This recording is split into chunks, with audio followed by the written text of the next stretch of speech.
Pero bago po mangyari ang mga ganyang klaseng usapan, ulitin lang po natin ha mga kababayan, baka naman pwede mag-subscribe na po kayo kasi sa mga nanonood, 52% hindi nakasubscribe. Pero alam nyo ha, nakita ko yung statistics ha, medyo umaangat na po ito. Marami na po ang nanonood na nakasubscribe. Pero kung maaari pa, yung iba pa, yung remaining na nanonood, baka naman pwede hong tayo mag-subscribe. Okay, ito na nga, pag-usapan na po natin.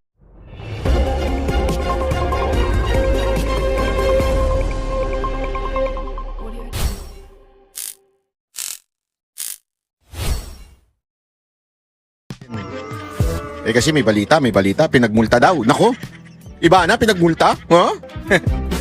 Ay, tingnan natin. Pag-uusapan din natin yan, ha?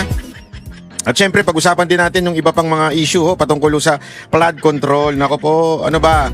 Huwag nyo naman kalimutan yan, mga animal kayo. Kinakalimutan nyo, kinakawawa ninyo yung mga kababayan natin. Wala naman silang pakialam dyan sa impeachment. Ang talagang pakialam nila, kung sila ba'y makakapasok pa sa kanilang mga trabaho dahil may darating na namang bagyo. Nako po. At saka, alam mo, grabe, the best talaga yung presidente natin. The best talaga sa katarantaduhan yung presidente natin, ano? The best talaga sa paninisi yung ating presidente, no? Kaya yung mga dilawan dyan, na dati galit na galit sa mga Marcos, kesyo diktador, pasista, at kung ano-ano pa. Meron kong gustong sabihin sa inyo. Pero pwede ho ba? Bago ko sabihin ito, pwede ho ba? Ako nagre-request lang. Pakitakpan po mga tenga ng mga kabataan natin dyan, mga minor de edad. Pwede po ba? Pwede po ba? Bigyan ko kayo ng 10 seconds. Takpan nyo po yung mga tenga ng mga minor de edad ngayon. Kasi grabe, no? Meron pa silang hindi mo maintindihan. Yung isa dyan, galit na galit dati kay BBM kung ano sinasabi. Siniraan pa nung kampanya. May narinig ako eh. Tapos biglang pumunta sa bahay nila kasama si Lisa Marcos. O, tapos yung mga nagdiwang ng alam mo, hirap na hirap yung mga nagdiwang nung August 21 yon yung kay Ninoy. Oh, hindi mo alam kung anong gagawin nila kasi dati galit sila kay Marcos, ngayon nakikinabang sila. Pera-pera na. Alam mo, dito mo malalaman talaga, no? Ako talaga nagpapasalamat ako sa Diyos kasi alam mo kung bakit. Talagang pinakita niya sa atin kung sino talaga ang tunay na mga Pilipinong nagmamahal sa bayan at kung sino talaga yung mga plastic at mukha lang pera. Oo, yun ang totoo. Marami dyan pupuri ngayon dahil nabigyan. O, yung isa dyan, Vice President pa dati. Muntakin mo? Dati galit na galit ka, mortal enemy mo ngayon. Wow, konti na lang, higupin mo yung tumbong ni BBM. Proud kayo niya, mga kakampwet. Sa bagay, pangalan nyo palang, kakampwet na eh. Proud kayo niya na ganyan ang idol ninyo. Kulang na lang higupin ng tumbong ni Marcos. Proud kayo sa ganyan? Hindi kayo nahihiya. Alam mo, hindi ko kayang yan eh. Ako sa totoo lang pasensya na pero noon talaga eh. Never ako nag-Marcos eh. Sa totoo lang, never ako nag-Marcos kasi alam ko talaga sablay eh. Kahit lahat na kayo nagalit sa akin noon eh. Galit na galit kayo sa akin. Alala ko talaga yan. Galit na galit kayo. Gusto nyo akong saktan noon. Talagang gigil na gigil kayo kay Banat Bay. Sa dami-dami ng mga vlogger. Lahat sila napunta na kay BBM dahil sa Unitae na yan. Si Banat Bay lang ang kaisa-isang vlogger na hindi sumama sa Unitae. O, di ba? Gusto nyo ko saktan nun eh. Galit na galit kayo nun eh. Ba't ka nag-isko? O, bakit ka na ganun? Bakit di ka sumama sa amin? Nandito si BP Sara Duterte. Di ba gusto nyo saktan nun? Pero pagkatapos lang ng wala pang isang taon, 6 na buwan pa lang siguro nung nakita ko na yung mga galit na galit at nag-unsubscribe sa akin. Sabi na, Banat Bay, pasensya ka na. O, pasensya ka na, nabudol kami. Ganun, di ba? Kasi alam mo mga kababayan, kung ikaw lehitimong banateros ka, doon tayo sa issue. Alam mo, ako totoo tama yung sinabi ni Idol Robin Padilla, sawa na ako sa politiko. Kayo ho ba? Hindi ho ba kayo sawa sa mga politiko? Sawang-sawa na ako sa mga politiko. Kailan ba tayo magkakaroon ng mga government official na para talaga sa atin, yung para sa masa? Di ba? Para sa ating mamamayan. Hindi eh, wala na eh. Sa totoo lang, nakakairita na eh. Ultimong yung mga pingtain na yan, na feeling talaga nila sila ang pinaka-honorable, sila ang pinaka-entitled, sila ang pinaka-bayani ng bayan na ito. Mantakin mo, sipsipin nila ang tumbong ni Marcos ngayon. O, natakpan nyo na ba yung tenga ng mga anak ninyo? Ng mga minor de edad dyan? Magmumura na kasi ko eh. Takpan nyo na, please lang. O, sige na. O, natakpan nyo naman lahat. O, natakpan. Kasi ito na. Alam mo, kayong mga pinklawan, mga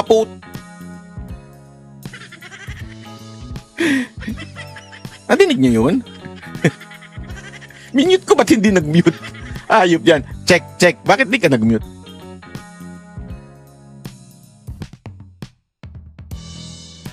Nag-mute naman pala siya. Tawag pa kasi! Utanginan! Ay, sorry. Ngilig tumawag, nabibuisit ako. Pagka nagpapadeliver, may magbasa na lang ng instruction. Huwag nang tatawag pa. Kaka-irritay. Tanggalin ko kayo notification nitong animal na grab ko to. Minsan kasi meron talagang hindi nagbabasa eh. Nakasulat na nga eh. Tapos tatanong pa kung saan. Bakit ganun minsan? Ako mga kababayan marami tayong ano dyan. Ganyan hindi maintindihan. Ang linaw-linaw ng instruction. Bakit naka-off naman Bakit ako? Bahala kang lagay natin sa DND. Yan, bahala ko dyan. Nasisira yung momentum ko. Ito, pag-usapan muna natin Unahin na natin to si Ivana kasi alam mo, dito, sinabi ng di ba? Ang kulit mo Do not disturb na nga, gumagana pa rin. Ano kaya tong animal na to? Yan, mute, animal ka. Sorry. Ito, pag-usapan natin yung kay Ivana Pag-usapan natin yung kay Ivana. Ito po. Hindi kasi seryoso, ito alam mo naman ako. Ako dito napaka totally against talaga ako dito sa gambling. Alam niyo kung bakit? Sobrang sinisira nito yung mga kababayan natin. Kasi itong online gambling na to, hindi po ito yung B, okay? Or C. Ito po yung mga D and E. Yung talagang nawawala na sila ng hope sa buhay. Bakit? Kasi kahit anong kayod nila, ang baba ng sahod, ang mahal ng kuryente, hindi patas Hindi patas yung income dun sa outcome. Ibig sabihin, sa mga bayarin, sa mga hindi patas. So, no choice sila, papasok sila ngayon sa sugal para magkapera. Ang problema, sugal, gambling, wala ho yan. Yan ay deceitful. Very, very, very, very, very, very, very deceitful. Promise you money, but in reality, kukunin lang niyang pera mo. Marami dyan na nagpakamatay na, marami dyan at pumatay na, marami dyan ngayon nag-i-snatch, gumagawa ng krimen dahil nabaon sa utang. Yan ang totoo. Kung hindi man gumagawa ng krimen, kung saan binebenta na nila lahat ng kagamitan nila, naubos na, pati bahay, pati anak nila, binenta na nila Totoo, maraming ganyang istorya. Pati yung katawan nila, binenta na nila Di ba? Sa sobrang nalulung na sa sugal. Alam mo, grabe po yan ngayon Pandemic po itong nangyayari na ito. Pandemya na ho ito pagdating sa sugal sa atin. Sagad sa buto ho. At ang nakakainis pa, yung mga influencer, ay talagang yan pa yung, alam mo sa totoo lang, sabi nga nung isa kong artist na pinagbawalan ko nang pumasok sa pagpo-promote. Sabi niya, sir, kung nag-promote siguro kami ng sugal, ang yaman na namin ngayon. Oo nga, mayaman na kayo, pero marami na rin kayong pinatay ng mga Pilipino. Yan ang sinasabi ko sa kanila Oo nga, magkapera kayo. Ngayon, di-display nyo yung mga lintik ninyong mga signature na o mga branded na bag, sapatos, kung ano-ano pa. Sa pamamagitan ng yung mga kababayan nating dukha, talagang binaon nyo sa utang. Nasira ulo, na-depress, na-prostrate kung ano-ano nang pinagagawa dahil nga nabaon sa utang. Kasi wala hong nagsusugal ang yumayaman. That's a bullshit. That is a lie. Walang nagsusugal na yayaman ka, katarantaduhan yan. Maniwala kayo. Kaya nga ito mga influencer na to, dapat ito binaba na sa Pilipinas, pinalalayas na ho ito sa, pinapadala, tinatapon na ito sa bangin Pinakasikat po, Ivana Alawi. Mamimigay ng 100 iPhone 17, pero hindi pala kusang ibibigay yun. Dapat, ikaw muna ay mag-subscribe o mag-like doon sa isang online gaming platform. At wala po kahit saan dito, yung pagsunod doon sa sinasabi po na pinag-uusapan natin kanina, at Standard Council, Authority, merong approval po mula sa PAGCOR. Hindi rin po nakalagay. Halimbawa, ito pong isang sikat to, si Osas, 2 Osas Bata. Millions of followers po to. Wala po kahit saan dyan na nakasulat na gambling can be addictive. Know when to stop. My question po, Madam Chair, is paano po ini-implement o ini-exercise ng Sino yun? Hindi naman sikat yung animal na yun PAGCOR ang kanyang regulatory power over these content creators and influencers? Madam Chairperson, I will, with your permission, I would like to answer. Naku, silagdameyo ba ito? Naku po, patay tayo dyan. Alam na natin karakas nito. Congressman San Fernando, una po, totoo po yun. Meron pong sumusunod, meron pong hindi sumusunod. Ang akin pong gustong talakayin sa umagang ito ay yung pinunan ninyo na lumabas na ang isang online endorser tulad ni Ivana.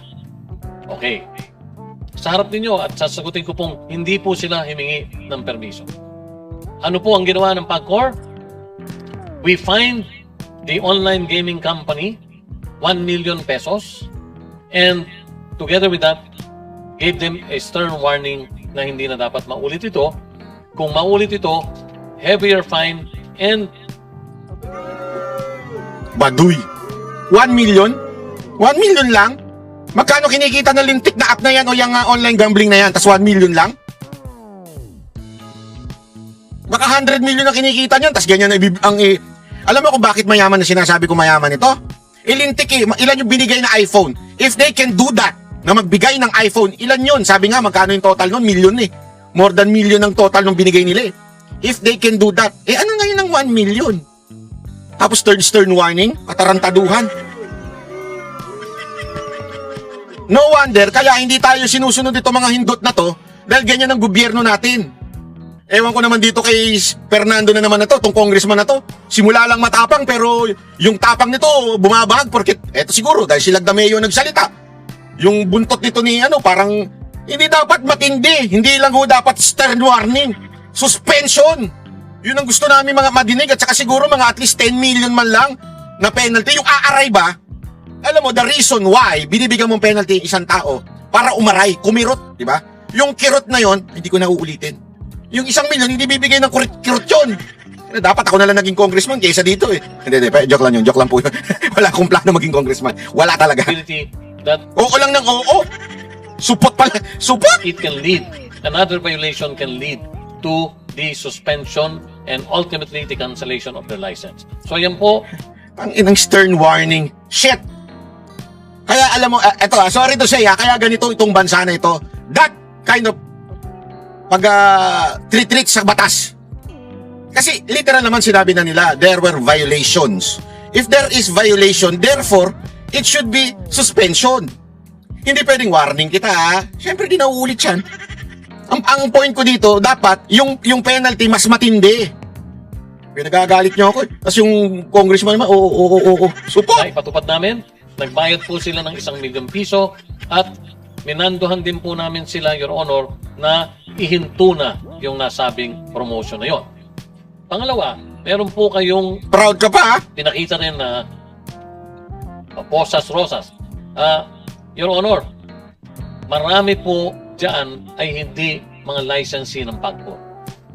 Hanggang sa mga oras na ito, mahigit halos tumatabla lang po 50% ng nag-ooperate ay may lisensya ng PAGCOR, 50% po naman ay illegal. Kaya ang akin po, kung wala pong tinutukoy dyan, hindi po kamukha nung kay Ivana kanina, Your Honor, na inyong tinukoy, nag-identify siya ng online gaming operator. Legal po yun. Meron po kaming karapatang mag-issue ng isang warning at magpabayad ng fine. Pero gusto ko pong liwanagin sa miyembro ng committee ito, gayon din naman sa ating butihing chairperson, na 50% of the current operators of online gaming are illegal. Ano gagawin nyo? We do not have any jurisdiction over them. Nung ako po yung nag-assume ng chairmanship ng PAGCOR, ay halos nasa 8. So bale, inutil pala kayo. Wala pala daw silang magagawa kasi wala daw sa ilalim nila yon, wala daw sa jurisdiction nila yon. So mga inutil pala kayo pagdating sa online gambling. Ano gagawin niyo mga congressman nating mga walang ginawa kung hindi impeachment ang inatupag? Ano gagawin niyo ngayon? 10% pa lang po ang legal noon. Pero with our reforms, with the structure that we have set up, medyo nakaangat na po at sa ngayon, ang amin pong paniwala ay nasa halos tabla na po 50-50. Pero hindi pa po, Congressman San Fernando, mahinto yung illegal online gaming operators. At ang masama po rito, wala po sa Pilipinas sila. Sila po ay nasa abroad na gumagamit ng mga influencers na mga kababayan natin. Thank you, Chair Al, dun sa paglilinaw na yun. Ngayon, malinaw na po na illegal itong karamihan ng mga online sugal. Ano po yung mga pamamaraan para mapanagot natin itong mga content creator na walang habas na makapag-promote ng online sugal? Kasi, Madam Chair, pinag-uusapan natin itong mga content creator na to by the millions ang kanilang follower. At ina-identify nila, Chair Al, ito pong mga online gaming site. Say for example, 1365, tapos Peria Play. So ito, paano po kaya natin mapapanagot itong mga content Tulad po yung creator? binanggit nyo na yun, hindi po license ng PAGCOR. Okay. Your Honor, Madam Chairperson, with your permission, I would like to answer them. Congressman San Fernando, Your Honor, gusto ko pong ipagbigay alam sa inyo sa pakikipag-ugnayan po ng PAGCOR sa DICT, sa NTC at sa CICC, marami na po kaming sa pamamagitan nila ng mga ahensyang nabanggit ko, idinimanda sa korte. Naku po, puro gayan. Maliwanag po na pinatawag po at kinausap po ng CICC ang mga endorsers na yon at winarningan sila na hindi na po sila pwede mag-endorse ng mga illegal or non-PAGCOR licenses.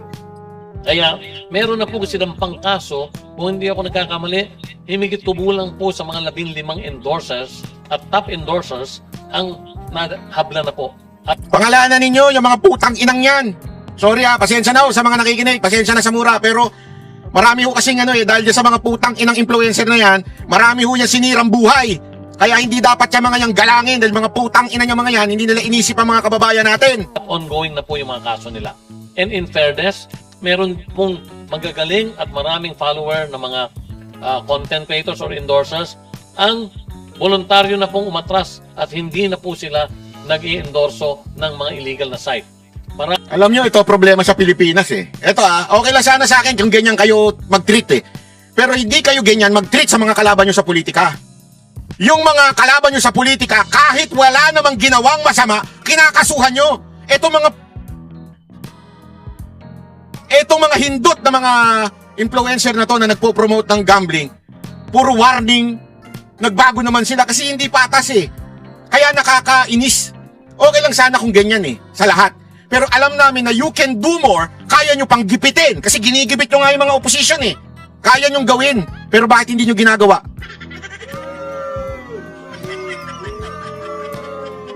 Lintik. Sorry, high blood na ako. Tama na, tigil na nga natin yung pagbibideo Kami ko. po sa kanila, Your Honor, lumipat na po sa mga legal operators. So, kami ganun po pa rin, naman, lumipat. walang police power, Shit. wala po kami magawa kung hindi magrekomenda lamang sa DICT, sa NTC, gayon din naman sa CICC ng mga inaakala naming dapat ay maparusahan. Salamat po, Chair Al, dun sa sinabi nyo. Kailangan po na mapanagot dahil equally liable itong mga content creator at influencer na to sa pagkalulong sa sugal ng mga Gumawa ka ng batas. Leche ka. Alam mo, kahit papaano may punto rin yung matanda na yun It's beyond their work and their jurisdiction. Ngayon, trabaho niyan, mga lintik kayo, mga mambabatas kayo, wala kayong inatupag, kundi politika yung si VP Sara Duterte, isa ka pangindot ka, pumirma ka pa sa impeachment. Ngayon, busy lahat ng mga kasamaan mo dyan sa lintik na impeachment na yan, kaysa sana pag-ukulan yung mga dapat pag-ukulan sa bayan natin. Tulad nito, gumawa ka ng batas na pag ang mga influencer nag-promote ng gambling, kulong. Lintik kayo. gawat ordinaryong Pilipino. Before I wind up, Madam Chair, gusto ko lang po maitanong, sa corporate operating budget nyo, ilang porsyento po dito ang nakalaan para sa doon sa mga social harm na tinatawag? Opo, ngayon po, sa taong 2026, naging active Nang-high blood ako sa inyo. Ang dami pala nagtatanong nito kung saan ko ba nabili. Meron po akong nilagay na basket dyan sa baba para alam nyo na kung saan ko ito binili. Hindi kasi marami ngayon ang nai-stress at saka yung acid, kasi pang acid to yung pang acid reflux alam sakit ko na ito, bata pa ako Ang dami ko na na-try, lahat na-try ko na, Gaviscol, Max Double Action, lahat na-try ko na. As in lahat po. Kasama yung Omeprazole, lahat. Ito lang ang naging effective. Wala biro. Hindi ako nagbibiro. Ito, hindi ko sasabihin sa inyo ito. Magkano lang naman to, hindi ko naman kikitain to, hindi ko kayayaman to. Ang akin lang, effective kasi. Gusto ko lang i-share. Talaga nare-relax yung dito mo, hindi siya umaangat. Alam mo ba saan nangyayari sa akin yan kahit tutulog ako? Umaangat yung ano ko dito, yung acid ko. Nasa hawak ko lang to habang tutulog ako. Pagka umaangat na siya, gaganon ko lang. Matik na. Tapos nawawala talaga siya. Hindi ako nagbibiro. Andyan yan. Marami kayo mabibili to pero kayo bibili ng mamahalin kasi budol yun. Mga 200 plus lang ito. Hitin mo na. Oh. At saka dito, lahat mapapatigil mo. Pag vape mo, lahat matitigil dito. Hit kayo ng hit ito nito. po ang PAGCOR dito sa Kaya lang, warning lang pag nasa mall kayo, huwag niyong tatakpan. Baka akala nila nagra-rugby ka, gumaganon. Pakita nyo pag nasa mall kayo. Kasi minsan nasa mall ako, gumaganon ako Sinabihan ako nung kaibigan ko, anong ginagawa mo dyan? Sabi, hindi ako umihitit ng rugby Ginaganon ko to. Sabi ko, kailangan ipakita nyo, hindi ako umihitit ng rugby, baka akala nila rugby. ang mga responsible gaming projects po. Ang nakalaan po namin na budget at hindi po kinukuha sa amin mismo kung hindi sa tulong ng iba't ibang foundations ng mga casinos and licenses namin meron pong budget na ginagamit una. Gusto ko pong ibalita at nung isang taon ay hindi pa rin to nagaganap. Kailan lang may 24/7 hotline na po ang PAGCOR, kung saan yan po makikita nyo na sa maraming billboards all over the country. 24/7 hotline kung saan ang mga nalululong po sa sugal ay meron na pong pwedeng tawagan at makonsulta. May partner po ang PAGCOR dyan, ang Seagulls Flock Foundation. Sila po ay may karanasan sa mga rehabilitation ng mga nalululong sa sugal. At sa kasalukuyan, aktibo po ito. Ang meron pong 6 sa bawat 12-hour shift na mga customer agents na sumasagot dito sa hotline na to. At gusto ko pong ipagbigay alam sa inyo, nung umpisa po siguro nahihiya pa yung mga gamers. Pero sa ngayon po, nagtala na kami nitong nakaraan 2 buwan ng himigit kumulang sa 100 katao ang amin nang natulungan sa pagbibigay na 100 katao, walang kakwenta-kwenta. Sus! Ay nako, ito, pag-usapan naman natin itong baha. Okay? Ito yung presidente nyo napakagaling. O, pakinggan natin itong presidente nyo napakagaling at talagang proud na proud siya at miniting daw niya at napagtantaw nila kung anong dahilan kung bakit nagkakaroon ng baha dahil daw sa dami ng tubig. Ayun! Tapos lang namin yung briefing tungkol sa flooding situation sa Region 3 at talagang ramdam na ramdam na napakabigat ang ulan at napakarami ang bumagsak na tubig. Kaya Yun ang pinakadahilan niya kung bakit nabaha. Dami daw pumatak na tubig. Natural. Kaya nga baha eh. Alam naman na pumatak apoy, tapos nagbaha. Abay, magtaka ka dun. Galing talaga ng presidente ninyo. Ayop. Diba? na-overwhelm lahat ng mga ating mga flood control na flood management program. Ang problema, kitang-kita, siyempre alam naman natin na marami sa halimbawa sa Bulacan na mga flood control na hindi naman nagawa, kaya nagkakaganto. Ngunit kailangan din natin maunawaan na hindi lang dahil sa problema ng flood control project, kung hindi pati na sa lakas talaga ng ulan na hindi pa natin nakita sa kasaysayan ng Pilipinas. Ito ay ang naging resulta ng climate change. Kailangan maunawaan din ng tao. Yun. Dapat maunawaan ng tao na hindi talaga nila kasalanan. Kung hindi dahil sa ulan, sa dami ng tubig, climate change, yan ang lahat ng dahilan kung bakit nagkakaroon ng baha. Hindi kasalanan ng gobyerno. Payag kayo doon? Payag kayo mga kababayan, hindi kasalanan ng gobyerno?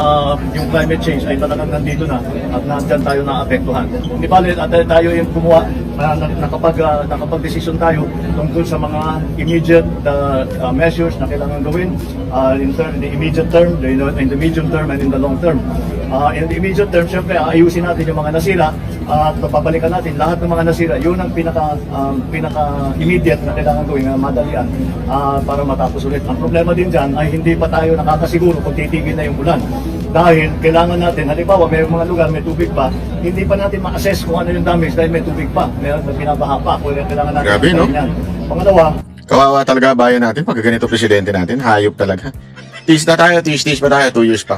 binabantayan natin ang panahon kasi kahit yung mga nasira, pag-aayusin natin ngayon, kung bumalik na naman yan at masisira ulit yung bagong gawa, kaya napakasayang naman ang ating gagawin. Kaya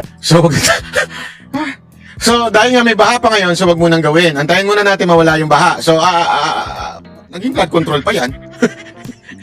Talagang, so antayin na naman natin umulan muna. So, mga taga-Bulacan, lalong-lalo na kayo mga taga-Bulacan, sabi ng presidente nyo, antayin muna natin mawala yung baha dyan bago ayusin yan. Grabe, no? Ang lupit nyo, ang lupit. Ang lupit nitong presidente to. Hindi ko kinaya yung powers nito. Aasa tayo dito? Antayin muna natin yung baha mawala para makapagtrabaho. Medyo kailangan natin alalayan at bantayan na mabuti na maging effective kung ano man yung gagawin natin ay magiging matibay at hindi mawawala at hindi masisira sa susunod na baha. Kaya lahat ito ay aming napag-usapan at napagplanuhan at immediately there is a project for Sabo River Dams na 5 kaagad sa Nueva Ecija dahil ito yung kumukuha nun sa tubig sa taas. Sierra Madre na yan, pinagkukuha na ng tubig. At yan ay makakatulong para bawasan ang bilis ng pagbaba ng tubig, mabawasan ang siltation at makakapag-ikot pa tayo ng tubig para gamitin for household use, industrial, for irrigation sa agrikultura. Marami pa tayong mga iba't ibang mga gagawin. Isang long-term plan ay gumawa ng dike na kalsada mula sa malayo yung aming tinitingnan hanggang Pilar sa Bataan. And then we did this is the longer term sa kasalukuyan na pinag-aaralan ngayon natin.